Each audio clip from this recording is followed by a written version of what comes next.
Bapak Ibu Saudara, kita melanjutkan tema kita penghakiman. Ini yang kedua. Kemarin kita sudah bahas definisi daripada penghakiman itu dalam Perjanjian Lama atau mispat yang muncul 425 kali, ya. Nah, ini sebenarnya kalau kita ingin memahami dengan baik, ini di setiap istilah yang muncul itu harus kita lihat. Kita pelajari ya, apa maknanya di situ. Karena nanti maknanya mispat ini harus ditentukan oleh konteksnya. Tapi tidak mungkin kita bahas ini. Jadi kurang lebih mispat ini sebenarnya ya penghakiman antara Yahweh kepada Israel atau antara manusia kepada manusia juga ya, manusia yang punya otoritas ya. Dalam Perjanjian Baru itu krima 27 kali maupun krisis 47 kali. Ini juga penghakiman ada termasuk dari manusia kepada manusia, orang yang berotoritas, dan bahkan final judgment itu yang terakhir nanti ya, penghakiman terakhir. Jadi kita sudah bahas kemarin rencana Bapa ya, bahwa dia mau menjadikan manusia serupa segambar dia, bahwa kejatuhan itu juga bagian daripada rencana Bapa, termasuk penghakiman itu ketika jatuh. Ya, sebenarnya ini ketika Tuhan bilang kalau kau makan buah pohon ini, kau akan mati, buah pohon pengetahuan, ini sebenarnya sudah berjalan proses penghakiman itu ya. Dan ketika Adam sudah jatuh, dia ada lagi ya, Adam akan sulit mencari makanan ya, dan Hawa itu dalam melahirkan akan ada banyak kesusahan ya. Nah, jadi kita sudah melihat kemarin bahwa penghakiman atau kejatuhan juga itu bagian daripada proses dalam menjadikan manusia serupa dan segambar dengan dia. Kemudian selanjutnya kita akan masuk kepada penghakiman yang dijalankan oleh ministrinya Nuh ya. Nanti juga kita akan melihat penghakiman Nuh kepada anak-anaknya ini, Sem, Ham, dan Jafet, dan juga penghakiman Babel ya. Nah, sebelumnya tetap kita harus ingat bahwa Yesaya 26 ayat 9 bahwa apabila Tuhan menghakimi bumi, maka penduduk bumi akan belajar kebenaran. Jadi penghakiman itu selalulah ada sisi, bahkan yang sebenarnya tujuan penghakiman begitu, agar orang yang dihakimi itu bisa mengenal kebenaran. Memang ada sisi punishment-nya, penghukumannya ya, karena apa yang ditabur orang itu juga yang dituainya. Jadi ada penghukuman, tapi tujuannya tetap agar manusia bisa mengenal kebenaran. Tanpa penghakiman tidak bisa ya. Jadi penghakiman ini satu tema yang penting dari Kejadian sampai Wahyu, itu muncul terus itu tema, karena penghakiman, dengan penghakiman sajalah maka orang bisa mengenal kebenaran ya. Kalau tidak ada penghakiman ya, waduh, ini yang lurus bisa bengkok, yang bengkok bisa lurus ya, yang salah bisa jadi benar, yang benar bisa jadi salah ya. Dan kita sudah lihat bahwa penghakiman itu, seluruh Alkitab ini dikatakan penghakiman itu adalah milik Tuhan ya, sama seperti pembalasan adalah hak Tuhan ya. Jadi tapi Tuhan, ya ini hari ini kita mau bahas, seringkali menjalankan penghakiman melalui hamba-hambanya ya. Bahkan melalui pemerintah juga ya, Roma 13 ayat 1. Mari kita melihat dulu yang ini lah ya. Nuh ya, kita lihat ya, bahwa Tuhan menghakimi bumi pada waktu itu ya, melalui ministrinya Nuh ini dengan membuat bahtera ya. Coba dulu kita lihat konteksnya ya, bahwa pasal 6 itu kejahatan manusia itu bertambah-tambah ya. Saat kejahatannya begini, ketika manusia itu mulai bertambah banyak jumlahnya di muka bumi, dan bagi mereka lahiran anak perempuan, maka di sini dikatakan anak Allah melihat bahwa anak-anak perempuan manusia itu cantik-cantik, lalu mereka mengambil istri dari antara perempuan-perempuan itu, siapa saja yang disukai mereka. Nah, kemudian Tuhan berfirman, Rohku tidak akan selama-lamanya tinggal di dalam manusia, karena manusia itu adalah daging. Di sini udah kelihatan ya rencana penghakiman Tuhan itu ya. Dikatakan Rohku tidak akan selama-lamanya tinggal di dalam manusia. Jadi siapa anak-anak Allah ini kita sudah bahas juga itu, bahwa itu adalah keturunan daripada Set, pasal 5-nya itu ya. Di sini keturunan Set ini banyak orang-orang yang bagus ini ya. Ada Henok sini itu bergaul dengan Allah selama 300 tahun. Setelah itu dia tidak ada lagi ya. Kemudian ada Nuh terakhir di sini ya. Ada Nuh ya, berumur 5 tahun yang memperanakan Sem, Ham, dan Jafet. Nah, anak-anak manusia ini adalah keturunan Kain ya. Ini yang sudah menjauh dari hadirat Tuhan, sudah dihakimi. Kain kita sudah bahas juga kemarin, karena dia membunuh Habel, dia dihakimi, dia dijauhkan dari hadirat Tuhan. Memang dia bisa bangun kota, bangun peradaban manusia, tapi dia ini ya dikatakan kalau kita bilang bukan anak-anak Tuhan, ya anak-anak manusia. Nah, keturunan Set kawin campur dengan keturunan Kain. Ya, keturunan Set yang bagus di pasal 5 dengan keturunan Kain yang ini. Pasal 4 dibilang. Terjadilah campur aduk begitu, dan Alkitab bilang di sini kejahatannya menjadi bertambah-tambah ya. Tetapi dikatakan ayat 8, Nuh mendapat kasih karunia di mata Tuhan. Karena dia mendapat kasih karunia, maka dikatakan di sini Nuh adalah seorang yang benar, tidak bercela di antara orang-orang sejamannya ya. Dan Nuh itu hidup bergaul dengan Allah, tidak bercela di antara zamannya. Zamannya itu adalah zaman di mana terjadi kawin campur antara anak Allah dengan anak manusia. Nah, Nuh tidak ikut ya. Sehingga istrinya Nuh itu bisa dipastikan bahwa itu adalah keturunan Set ya. Sehingga dia, karena kalau nanti itu ya sama aja ya, Nuh itu berbuat sesuai dengan kebiasaan zamannya. Ini enggak. Nuh ini pemenang, dia mendapat kasih karunia dari Tuhan, dan dia tidak sama dengan orang-orang sejamannya ya.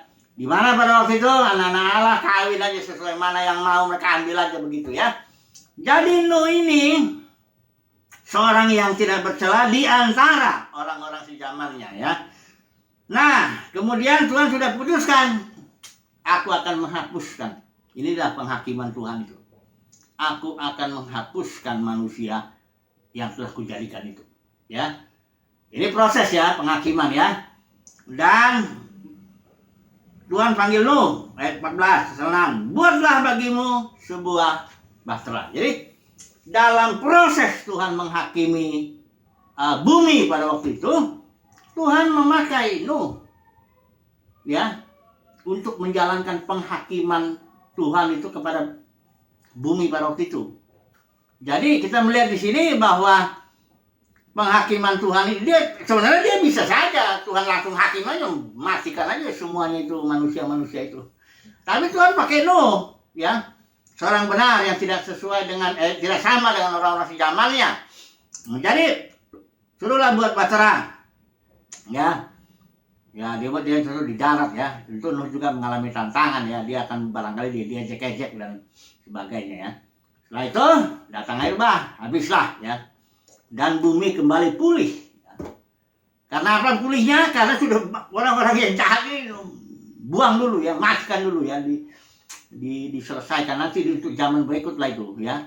Jadi orang-orang ini turunlah ke alam bawah bumi, suatu dimensi yang di bawah itu ya.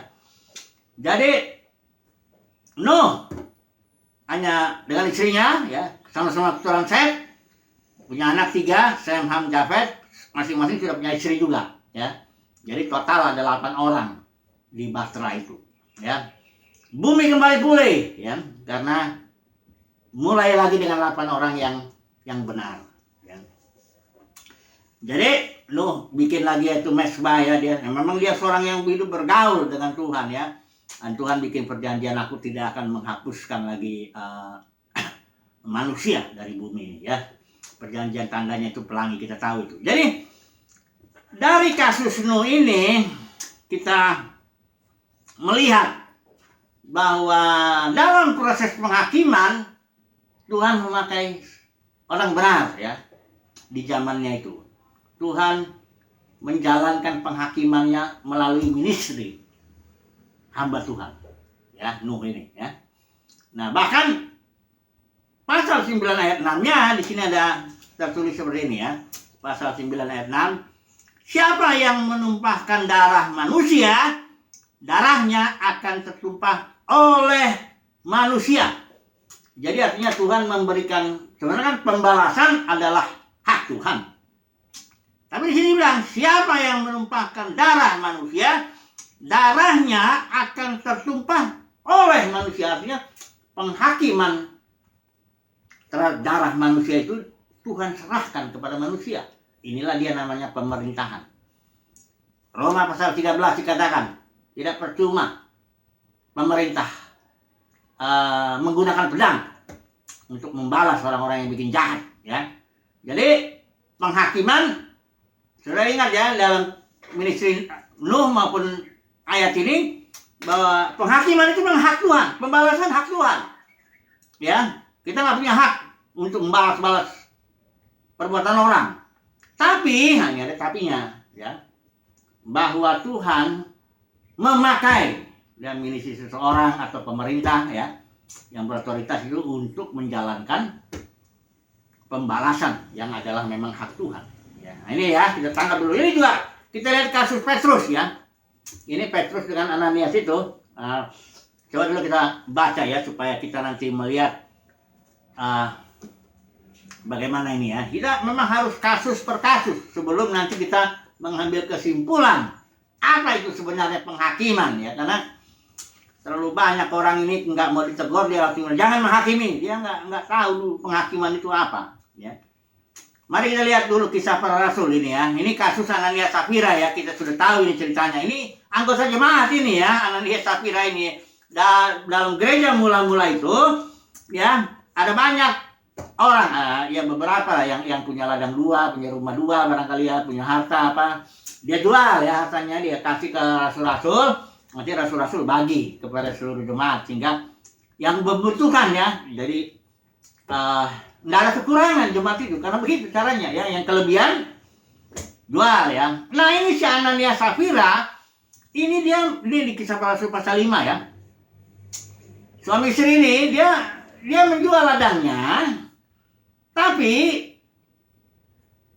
dia tahan sebagian, dia berikan sebagian dengan maksud, ya, ada maksudnya, supaya dapat kemuliaan manusia, supaya dia dihormati oleh jemaat, begitu, ya. Seolah-olah dia berikan semua, gitu, ya. Padahal kata Petrus, kalau kamu itu tanah sebelah selama nggak dijual, itu kan tanah milik kamu. Kalau boleh dijual, hasilnya juga kan dalam kuasamu. Kenapa engkau memberikan sebagian dan sebagian ditahan dan dengan cara demikian menipu untuk mendapat kemuliaan manusia? Dan Petrus bilang, kau menipu, bukan menipu manusia, menipu Tuhan. Ketika Petrus bilang begitu, mati Ananias kena penghakiman Tuhan. Ngeri ya, mati. Penghakimannya mati, hukumannya mati, ya, gitu. Nah, sebenarnya Petrus tidak menghakimi. Dia enggak, karena gereja di sini organisme, ya, masih organisme. Jadi dia enggak punya hak. Kalau organisasi lain kan, kalau kepala sidang lihat, ini misalnya bendaharanya nyuri-nyuri kayak Yudas, Yesusnya nyuri-nyuri, itu gembala sidang itu masih, tapi biasanya sih bendaharanya istrinya, tapi misalnya lah bendaharanya bukan itu, nyuri-nyuri, itu langsung kena penghakiman itu. Ya pasti dipecat lah, ya. Itu kalau gereja organisasi. Jadi si gembala sidang itu yang menghakimi bendahara yang kan curi-curi duit ini. Kalau Petrus enggak, dia hanya menjadi alat di tangan Tuhan untuk menyampaikan dosa daripada si Ananias dan Safira itu, ya. Kemudian Tuhanlah yang menghakimi dengan cara memastikan. Nggak mungkin Petrus bisa memastikan yang membunuh, nggak boleh loh. Ya kan? Jadi, sudah lihat di sini, ya, baik Nuh, baik Petrus memiliki katakanlah ministry, ya, suatu ministry yang menjalankan penghakiman. Bukan Nuh dan Petrus yang menghakimi.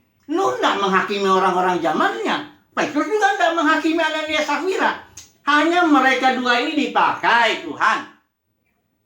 Tuhanlah yang menghakimi, hanya memang Tuhan kadang-kala memakai hambanya, ya, untuk menjalankan proses penghakiman itu, ya. Kayak misalnya nabi-nabi itu juga. Nabi-nabi dalam zaman raja-raja Israel itu, ya, mereka nggak menghakimi, mereka nggak punya kekuatan, nggak punya jabatan, bahkan kebanyakan nabi-nabi ya nggak kaya, nggak ada uang dan sebagainya. Tapi dia dipakai Tuhan negor, begini, ya, langsung Tuhan yang menghakimi. Jadi saudara jangan membayangkan kalau ada hamba Tuhan negor gitu ya, dunia kekristenan itu bobrok ini. Terus dia bilang jangan menghakimi. Siapa yang menghakimi? Hamba Tuhan itu ngomong cuma dipakai alat mulutnya dibungsu. Karena firman Tuhan juga bilang nyatakan apa yang salah, tegurlah, nasihatilah. Jadi tidak ada hamba Tuhan itu menghakimi. Dia cuma menyampaikan apa yang memang di dalam hatinya. Ya soal nanti kalau ada motif yang benar itu urusan nanti di hari penghakiman kan dinilai Tuhan juga. Tapi artinya begini, jangan kita langsung ngomong. Kalau ada orang negor, jangan menghakimi. Jangan begitu. Karena Tuhan pakai Nuh, pakai Petrus, pakai pemerintah. Banyak orang dipakai juga untuk menghakimi. Ya. Tapi tetap ya, penghakimannya datang dari Tuhan. Lain kalau gereja sudah merosot, jatuh menjadi organisasi hierarki itu. Yang menghakimi itu ya kepala sidangnya itu. Pecat. Ya. Wakilnya aja bisa dipecat kok. Ya. Itu bukan gereja, itu denominasi ya miliknya dia emang. Nantilah urusan Tuhan sama dia nanti. Tapi kalau yang memang berasal dari Tuhan, itu hamba Tuhan itu melakukan ministry. Tapi ministrinya adalah penghakiman. Oke lah ya, ini dulu ya kita ini. Kemudian Nuh ya, kembali kepada anak-anaknya ini. Ya, Nuh ini kan bukan dibilang Alkitab dia sempurna. Katanya dia minum anggur. Mungkin dia belum tahu kali anggur itu bisa bikin mabok. Akhirnya dia mabuk. Telanjang. Ini si Ham ini ya, yang kalau kita lihat kalau itu keturunan Ham itu yang ke arah Afrika ini, ya kalau yang Sem itu yang Arab ini cuman ini sampai ke sini ke Irak, Iran itu. Kalau Jafet di atasnya itu, ya. Jadi yang Ham ini dikutuk ini, karena dia Ham ini dia lihat ketelanjangan bapaknya, dia lapor, dia nggak tutupin itu, dia lapor ke Sem dan si Jafet. Nah kalau Sem Jafet dia tahu gitu bapaknya telanjang, dia tutup, dia jalan pakai kain begitu ya, mundur, ya, jadi nggak lihat, tutup. Begitu Nuh tahu ini, wah nggak tahu kenapa ya, tapi kalau Nuh mengeluarkan, mengutuk, ya, yang dikutuk Ham itu. Dan memang kalau kita melihat keturunannya itu yang Afrika ya itu jadi budak ya, kan ini dibilang hamba, ya. Jadi kembali ya, ya saya nggak tahu lah ini si Nuh ini apa memang dia, tapi karena kenyataannya benar terjadi begitu ya, berarti perkataan Nuh ini ya barangkali Roh Kudus atau Roh Tuhan yang menggerakkan dia untuk menghakimi anaknya, walaupun ngeri juga ini. Ya, pendeknya kembali dari kasus ini, ya, penghakiman Tuhan tuh sering dijalankan oleh manusia. Ya, bukan manusia yang menghukum. Lain ya, sudah bedakan ya dengan gembala sidang yang saya bilang itu, malah manusia menghakimi manusia. Ya, karena ini gereja udah jatuh, ini kita nggak bicara dulu dah. Ya, pokoknya yang sebenarnya ini bisa terjadi. Ya. Kemudian satu lagi kita lihat Babel, ya. Setelah Ham dikutuk, ya, dia melahirkan anak namanya Kusi, ya. Ham ini langsung Kusi ya, Kusi langsung Nimrod, ya. Ya, di pasal di sebelum apa? Babel itu ya, dia di pasal 9 gitu lah, 10 ya kalau ini ya. Ini Ham, keturunan Ham ialah Kus, ya. Kusi ini memperanakan Nimrod, dialah orang yang mula-mula sekali berkuasa. Ini Nimrod ini kena penghakiman. Kenapa demikian? Karena Nimrod ini seorang pemburu gagah perkasa di hadapan Tuhan, ini kita sudah tahu artinya ya, seorang pemberontak yang gagah perkasa di hadapan Tuhan ya. Bahkan Nimrod itu asli namanya itu adalah seorang yang menggerakkan orang lain untuk memberontak. Kenapa? Karena Nimrod itu punya tujuan satu, cari nama. Bukan cari nama Tuhan, dicari nama dirinya sendiri. Kedua, supaya jangan berserak ya. Punya tujuan mengumpulkan orang sekitar dirinya. Sementara Tuhan tujuannya berseraklah, penuhi bumi. Nimrod ini benar-benar melawan rencana Tuhan. kenalah penghakiman. Ya, penghakimannya di sini memang Tuhan langsung menghakimi, ya, dengan cara mengacaukan itu, bahasanya itu, pecahlah itu, ya, menjadi bangsa-bangsa. Di dalam kasus Nimrod, ini Pak Babel, ya, Babel itu kacau karena jadi pecahlah apa? Bumi terbagi, ya, zaman Pelek itu bumi terbagi, ini artinya menjadi bangsa-bangsa, ya, menjadi banyak pemerintahan. Tadinya satu Nimrod ini, kemudian pecahlah menjadi bangsa-bangsa, setiap bangsa punya rajanya sendiri. Nah ini dalam kasus Nimrod, penghakiman Tuhan langsung tanpa pakai manusia. Tuhan sendiri langsung melihat, ya, turun tangan dan oke, kita ambil kesimpulan lah dulu, ya. Kesimpulannya pertama, bahwa Tuhanlah hakim, ya, udah pasti itu. Dialah hakim yang adil, benar, ya, tidak ada salahnya sama sekali. Tapi Tuhan menghakimi kadang-kala melalui ministry hamba Tuhan. Dalam kasus Nuh, dalam kasus Petrus, ya, atau dia memakai pemerintahan. Roma 13 ayat 1, Kejadian 9 ayat 6 juga gini, ya. Jadi tetap, ya, memang hak untuk menghakimi tetap di tangan Tuhan.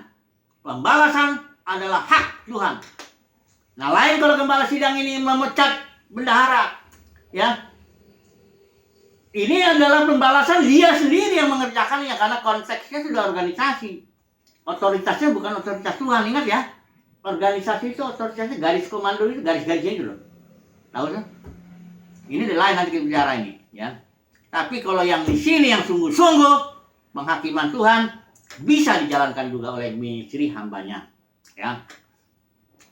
Kemudian kesimpulan yang berikut, menghakimi itu menyatakan kesalahan dan memvonis, itu baru menghakimi. Kenapa? Karena Petrus itu enggak memvonis. Dia nggak bilang ini, hai Ananias, engkau menipu dan kuvonis kau mati. Enggak gitu.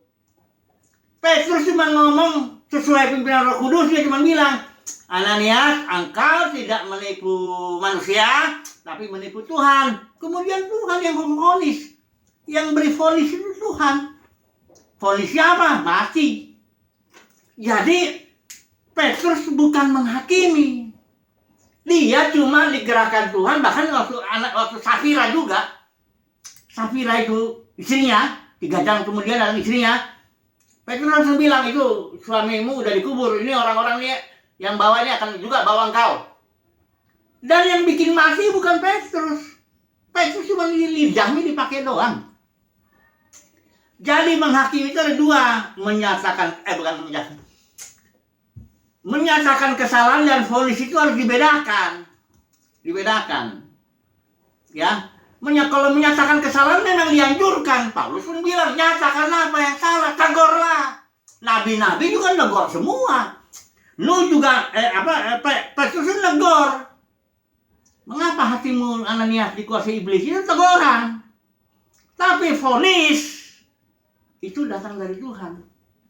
Lain gembala sidang ini gembala sidang ini negor dalam konteks organisasi, ya, gereja sudah jatuh, ya. Dia negor, dia juga vonis. Nah, ini baru menghakimi nih. Ini si gembala sidang ini menghakimi. Kenapa? Karena dia selain menyatakan kesalahan, dia juga vonis. Jadi kalau ada orang dalam dunia kekristenan menegur, saudara jangan langsung bilang, dia menghakimi. Enggak, dia cuma menyatakan kesalahan. Ya. Hanya menyatakan, ya, karena misalnya saya ngomong, saya sering ngomong kepada dunia kekristenan, hei dunia kekristenan, kau sudah jatuh. Kenapa? Kau sudah melakukan 3 dosa yang Tuhan benci ini. Nikolaus masuk hierarki organisasi itu. Yang kedua, Isabel merampok otoritas Tuhan, jadi otoritas pemimpin. Bileam dagang. Saya sering ngomong itu, tapi saya nggak menghakimi. Kenapa? Saya nggak punya hak memvonis. Saya orang biasa, nggak punya jabatan apa-apa, saya nggak punya apa yang bisa saya lakukan. Saya nggak menghakimi, hanya menyatakan kesalahan. Saudara bedakan, ini kesimpulan yang kedua nih. Kita hamba Tuhan yang dipakai itu hanya bisa menyatakan kesalahan. Vonis itu milik Tuhan. Hanya Tuhan yang bisa vonis. Tapi kalau gereja sudah jatuh, ini organisasi yang bisa vonis itu, hai kepala sidang pun bisa vonis. Nantilah Tuhan urusan sama dia. Apalagi dia merampas hak Tuhan itu. Vonis itu hak Tuhan. Nggak boleh kita vonis. Jangan membalas orang yang bikin jahat, misalnya kan gitu. Hak Tuhan memvonis. Bagian kita yang menyatakan kesalahan. Nah ini gembala sidang ini kalau dalam kasus dia lihat bendahara mencuri, ku nyatakan kau salah dan ku vonis kau. Nah ini dia merampas. Ya tapi dia dengan merasakan saya diberi Tuhan otoritas terserah. Oke lah itu dulu ya. Nanti kita terus kasus per kasus sampai nanti kita sampai kepada kesimpulan akhir. Apa sebenarnya penghakiman itu? Puji Tuhan, haleluya, amin.